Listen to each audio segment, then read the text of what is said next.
Priatelia, aktuálne sa nachádzame v Nových Zámkoch na Nábrežnej ulici. Ako za mnou môžete vidieť, situácia je neúnosná. Dnes tu prišlo asi 180 migrantov.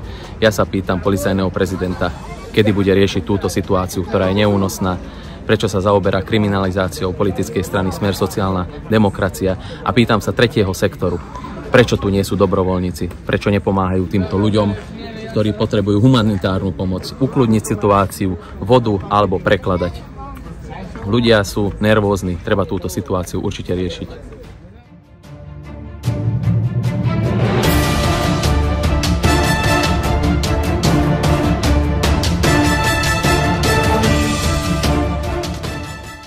Táto situácia je naozaj neúnosná a neviem, či sme na to pripravení, na takéto záplavy migrantov.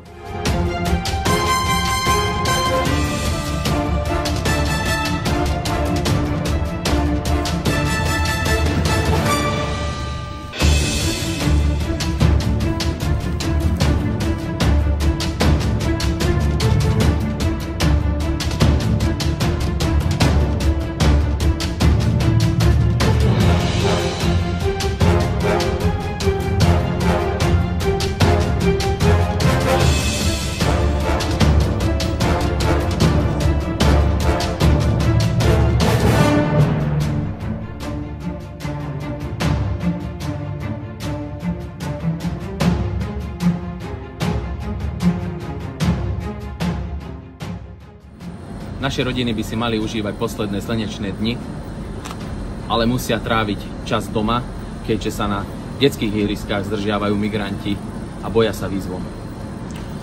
Prespávanie v parkoch, na lavičkách či v našich činžiakoch tiež nie je riešením, tak verím, že vláda bude riešiť túto situáciu.